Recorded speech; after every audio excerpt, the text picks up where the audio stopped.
Je vais écouter mon corps, hein, c'est la principale chose à faire. Salut tout le monde, j'espère que vous allez bien. Donc chose première, chose due, aujourd'hui je vous fais une nouvelle vidéo pour vous expliquer comment j'ai fait pour sortir des symptômes de la maladie d'Hashimoto. Première chose à savoir, c'est qu'on ne guérit pas de la maladie d'Hashimoto.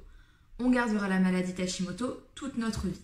Par contre, ce qu'on peut faire, c'est être en rémission. Donc apporter des changements qui vont faire en sorte que vous allez baisser votre niveau d'anticorps et vous allez pouvoir ne plus avoir de symptômes et vous allez vous en porter mieux. La chose à savoir également, c'est que ça sert à rien de faire ces changements-là pendant 3 mois et les arrêter parce que ça pourrait revenir en fait. C'est vraiment un mode de vie, c'est pas du tout un traitement. Donc, avant d'entrer dans le vif du sujet, j'aimerais tout d'abord vous expliquer pourquoi j'ai décidé d'apporter ces changements.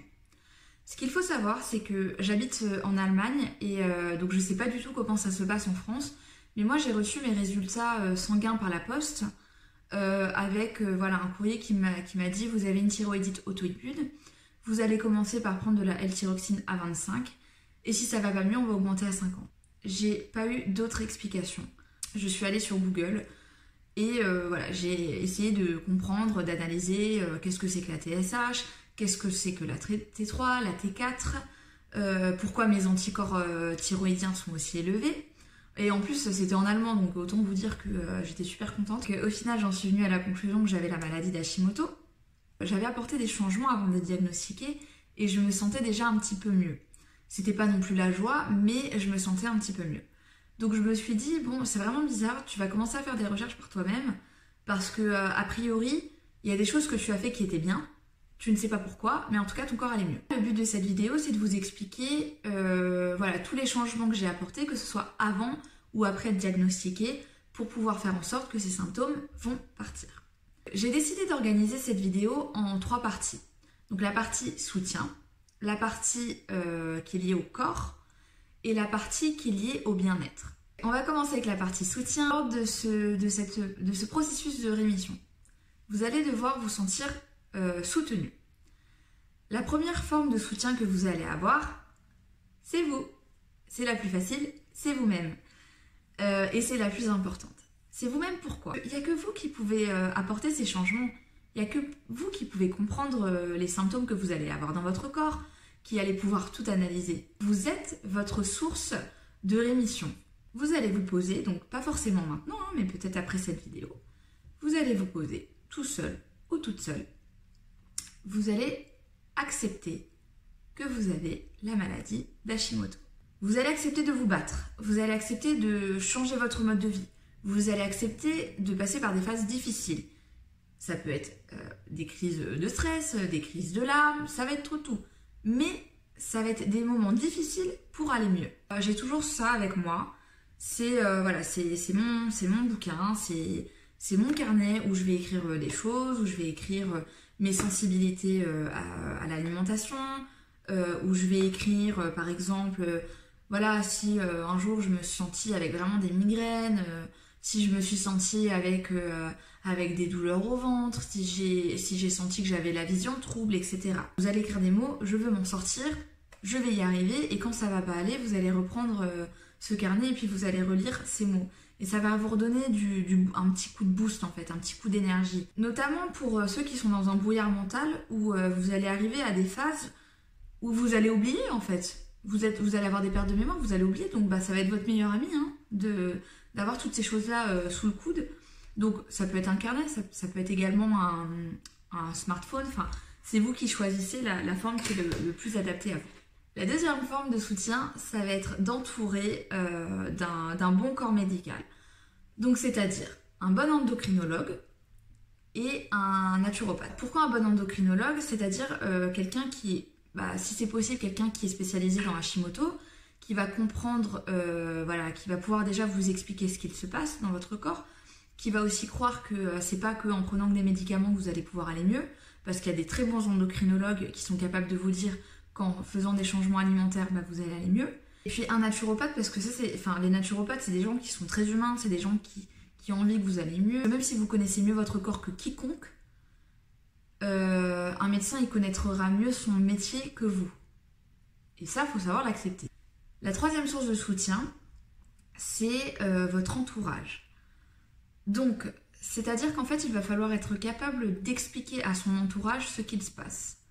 Il va falloir expliquer à son entourage les phases par lesquelles vous allez passer, donc quand c'est en hyperthyroïdie, en hypothyroïdie, parce que votre entourage il va souffrir de ça. Vraiment s'entourer de personnes compréhensives, positives et communiquer avec eux sur le fait que c'est pas quelque chose que vous ne voulez pas, ça, vous le subissez. C'est une maladie que vous subissez en fait, donc c'est important de le dire. La deuxième phase, ça va vraiment être tous les changements liés au corps. Donc ça va passer principalement par l'alimentation et par les cosmétiques. Comme traitement à la maladie d'Hashimoto, on vous donne de la L-thyroxine ou du lévothyrox, qui sont des hormones de substitution pour vous aider à produire le bon nombre d'hormones pour aider votre glande thyroïde qui, elle, n'arrive plus à faire cela naturellement. Cependant, dans le cas de la maladie d'Hashimoto, en fait, la source du problème, c'est pas votre glande thyroïde, mais c'est votre système immunitaire qui attaque votre glande thyroïde. Donc, prendre le problème à la source, qui est vraiment ce problème d'auto-immunité. Les problèmes auto-immunes, généralement, ils commencent dans les intestins. Donc là, on va essayer de faire son possible pour alléger son système digestif et pouvoir l'aider. J'ai arrêté le gluten, j'ai arrêté les produits laitiers, le sucre, tous les produits à base de soja et tout ce qui est café et également alcool. Je sais que dit comme ça peut être assez décourageant. Ces changements-là, donc vous n'êtes pas obligé de les faire tout le long de votre vie, ça va être juste une phase où vous allez faire ça. Et puis après, bien évidemment, si vous vous rendez compte que vous avez des intolérances alimentaires, notamment au gluten, malheureusement, vous n'allez pas forcément pouvoir remanger du gluten comme vous pouviez en manger avant. La deuxième étape à faire, ça va être d'adapter votre alimentation à votre groupe sanguin. Par exemple, moi je suis du groupe O positif. Donc c'était vraiment les premiers hommes qui vivaient de la cueillette et de la chasse. Donc en gros, nous les O positifs, on tolère mal les laitages et les céréales. Donc moi ça tombe plutôt bien, c'est pour ça que j'ai arrêté le gluten et les produits laitiers. Vous regardez votre groupe sanguin et puis regardez par rapport à ça si ça peut aider. Mais par contre la base vraiment, ça viendra entre guillemets après avoir soigné son système digestif.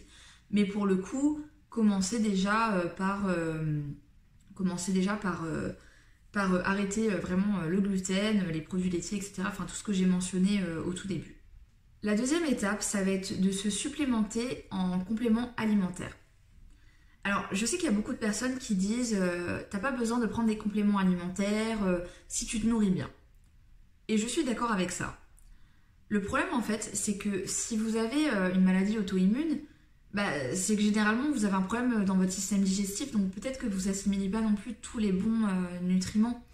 C'est pour ça, c'est l'intérêt, en fait, de se supplémenter. Par rapport à mes petites recherches, je prends de la vitamine D, voilà, je l'ai mis là, donc j'ai mes petits compléments alimentaires avec ma vitamine D. Donc ça c'est du 10 000, pour ceux qui ont Hashimoto c'est du 4 000 par jour qui est recommandé. Ne faites pas ça si vous n'avez pas vu un médecin et que vous ne savez pas si vous êtes déficient en vitamine D. Ne prenez pas quelque chose où vous êtes à un bon niveau, parce que à avoir trop de vitamine D, on peut aussi entrer dans un niveau de toxicité. Donc c'est hyper important d'être bien suivi médicalement. Moi, je me suis permise de prendre du 10 000 parce que j'étais carencée en vitamine D et que je vis en Allemagne et que j'ai la peau foncée. Ensuite, je prends du zinc et du sélénium parce qu'en fait, ces deux éléments très très importants pour la thyroïde, et notamment le sélénium. La glande thyroïde, elle a une teneur très élevée en sélénium, donc c'est très très bon pour votre thyroïde. Si vous mangez 1 à 2 noix du Brésil par jour, ça va vous donner votre apport quotidien dont vous avez besoin en sélénium. Donc si vous n'avez pas envie de prendre des compléments alimentaires, mangez 1 à 2 noix du Brésil par jour. Vous pouvez faire une cure de 2-3 mois pour la vitamine D, le magnésium, et puis après, moi la vitamine D je continue, le sélénium je compte en prendre tous les jours, et également de prendre du zinc. Un autre élément important, ça va être vraiment d'utiliser des plantes adaptogènes. Donc une plante adaptogène, ça va vraiment être une plante qui va permettre d'augmenter les capacités de votre corps pour s'adapter aux différentes sources de stress. Donc il y a plusieurs types de plantes adaptogènes. Moi, celle que j'utilise principalement, c'est l'ashwagandha, donc que j'ai sous forme de gélule, comme ça. Donc soit que je vais prendre comme ça, soit où je vais ouvrir les gélules et je vais les incorporer à mes smoothies. Ou alors je prends de la poudre de maca que j'incorpore à mes smoothies également tous les matins. Donc la poudre de maca c'est super bien pour stabiliser les hormones et l'ashwagandha c'est super bien pour les surrénales et également pour les hormones. Après voilà, vous avez d'autres types de plantes adaptogènes, mais moi pour l'instant c'est celle que je prends. Soit je prends un smoothie vert avec des épinards, du concombre et des fruits rouges dedans, auquel j'ajoute de la poudre avec des plantes adaptogènes, avec des graines de chia pour des sources de protéines, etc. Ou alors je me fais un smoothie rouge avec de la betterave et des fruits rouges avec voilà, soit des graines de chia, soit des graines de lin parce que c'est très bon pour la digestion. Donc ça c'est quelque chose que je fais tous les matins, c'est ma petite habitude. Ça peut soit remplacer votre petit déjeuner, soit si vous avez l'habitude de prendre un bon petit déjeuner, de prendre ça en complément. Avec Hashimoto on prend du poids. Moi j'avais pris je crois 5 kilos et là j'en ai perdu 7 ou 8 en apportant ces changements alimentaires. On va passer à un élément très important qui sont les produits cosmétiques. On se met beaucoup de produits cosmétiques sur le visage, que ce soit des crèmes de soins, du maquillage, voilà, du gel douche, du shampoing, etc. Ce que j'ai fait, c'est que j'ai éliminé tous les produits qui n'étaient pas des cosmétiques naturels. J'ai vraiment pris tous les rouges à lèvres que j'avais, la poudre que j'avais, les gels douche, etc. J'ai tout mis dans une boîte. Je les ai pas jetés bien évidemment parce que je vais pas jeter des produits qui sont neufs, etc.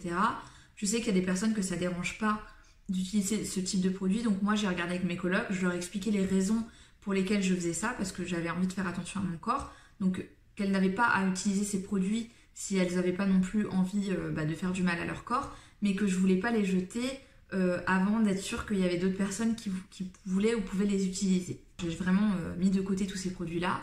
Et je suis allée investir dans des produits cosmétiques naturels. Donc c'est-à-dire que mon mascara, mon crayon, mes rouges à lèvres, ma poudre, mon blush, ce sont que des éléments, des cosmétiques naturels. Mes gels douche, sinon je prends l'huile de coco pour m'hydrater le corps. Voilà, j'essaie vraiment de rester près du plus naturel possible. La seule chose qui n'est pas en cosmétique naturel que j'utilise, c'est mon anti-cerne parce qu'en fait j'arrive pas à trouver un anti-cerne de cosmétique naturel qui soit adapté à ma couleur de peau. Donc pour l'instant, ça c'est vraiment la seule chose que j'ai pas arrêté, mais bon, je continue à chercher et puis j'espère vraiment qu'un jour je trouverai. La troisième partie, ça va être vraiment la partie qui est liée au bien-être. Donc ça va passer vraiment par tout ce qui touche aux surrénales. Donc les surrénales, ce sont deux petites glandes situées au-dessus des reins qui vont permettre de réguler votre hormone liée au stress. La première chose que je pourrais vous conseiller, moi, c'est déjà de faire de la méditation. Donc, on le dit jamais assez, mais la méditation, c'est très très bien pour notre santé mentale. Je sais que c'est pas forcément évident et qu'il y a des gens qui sont pas forcément sensibles à tout ce qui est méditation. Il y a plusieurs étapes, donc déjà vous pouvez soit être accompagné par un professionnel, notamment vous pouvez faire de la sophrologie qui va vraiment vous aider à vous relaxer, etc. Vous pouvez également télécharger des applications qui vont vous apprendre à méditer tout seul. Donc moi par exemple j'ai téléchargé l'application qui s'appelle Petit Bambou. Donc il y a une version qui est gratuite où vous avez plein d'exercices de méditation. Et moi je peux vous conseiller celle qui s'appelle Body Scanning ou quelque chose comme ça. Il y a également la partie qui est liée à la respiration. Donc sur l'application Petit Bambou, vous avez une partie qui s'appelle cohérence cardiaque. Donc la cohérence cardiaque, en fait, ça va être une technique de respiration qui va vous permettre de déstresser. Donc voilà, vous allez respirer pendant, je sais plus, 5 secondes. Et puis après, vous allez souffler tout l'air que vous avez dans votre ventre. Et puis après, vous allez recommencer. Ces exercices de respiration, je les faisais tous les matins en me réveillant. Une technique que vous pouvez faire de respiration également, c'est d'appuyer sur votre diaphragme. Faut savoir que votre diaphragme il est très contracté quand vous êtes stressé. Donc si vous appuyez et que ça vous fait mal, c'est que vous êtes vraiment très très stressé. Donc vraiment appuyez sur votre diaphragme et faire des exercices de respiration. Une autre chose auquel on ne pense pas assez, ce sont les huiles essentielles. Bien évidemment à manier avec précaution et à ne pas utiliser n'importe comment. J'avais lu que l'huile d'épinette noire c'était super bon pour la thyroïde. Et puis pour les surrénales également, donc ce que je faisais c'est qu'après avoir fait mes exercices de respiration et avoir pris ma douche, etc. Eh bien je m'en mettais sur les poignets et puis voilà, je respirais un peu. J'en mettais également dans le dos, au-dessus des surrénales pour voilà, faire du bien. Ça me détendait vraiment beaucoup, donc je vous conseille vraiment de faire ça. Chose importante à savoir, c'est que quand vous maniez des huiles essentielles, si vous voulez vous faire un massage avec des huiles essentielles, il faut toujours l'allier avec une huile végétale. Donc huile de coco ou huile d'abricot, huile d'amande, etc. Autre chose que j'ai fait pour aider mes surrénales, aider mon bien-être, c'est voilà, de prendre du temps pour moi. Donc c'est-à-dire qu'une fois par jour, je prends 1 heure pour moi où je vais aller faire du sport. Donc pour ceux qui sont très fatigués, c'est le yoga. Moi j'en fais 1 fois par semaine et franchement ça me fait tellement du bien. Ça vous aide vraiment à faire du sport et en même temps à souffler et à être bien. Donc vraiment prendre un moment pour soi, pour se poser, pour écrire dans son carnet, pour aller se balader. Ce moment qui est à nous. Je sais que c'est pas forcément évident si vous avez des enfants, voilà, si vous travaillez beaucoup, si vous êtes beaucoup en déplacement, etc. Enfin, moi, c'était mon cas. Et je prenais quand même cette heure pour moi, pour me faire du bien. Un autre élément qui est très important, c'est le brossage à sec. Donc, qu'est-ce que c'est que le brossage à sec? Donc, vous allez acheter une brosse qui est comme ça, qui est faite en poil naturel. Donc, moi, j'en ai également une pour le visage. Et vous allez pouvoir brosser votre corps pour aider votre système lymphatique. Donc c'est très important parce qu'on n'y pense pas assez, mais notre système lymphatique, c'est une très grosse partie de notre système immunitaire. C'est vraiment la partie qui va pouvoir aider à protéger des infections et des maladies. Ça va vraiment permettre d'enlever toutes ces... voilà, d'aider votre corps à éliminer toutes ces toxines. Et c'est très important dans le cadre de la maladie d'Hashimoto parce qu'en fait, il y a beaucoup de personnes qui ne transpirent pas. Donc les déchets, on ne les évacue pas. Donc il faut pouvoir aider notre corps et on va l'aider avec cette petite brosse magique. Moi je le fais soit le matin si j'ai le temps, soit le soir après ma séance de sport. C'est désormais la fin de cette vidéo, donc j'espère qu'elle vous a plu, que je vous ai donné beaucoup d'éléments qui vont vous permettre d'apporter des changements entre guillemets radicaux et nécessaires pour pouvoir sortir d'Hashimoto. Pour récapituler, on a 3 phases, donc la phase de soutien qui va être plus tournée sur le mental, la phase qui est liée au corps avec les changements alimentaires et les changements au niveau de ces produits cosmétiques, de ces produits ménagers, et puis finalement la partie bien-être qui est une des parties les plus importantes pour votre corps et qui va aider à soulager vos surrénales et qui va aider à vous sentir mieux aussi mentalement. Donc je vous souhaite une très belle journée à tous et je vous dis à très bientôt.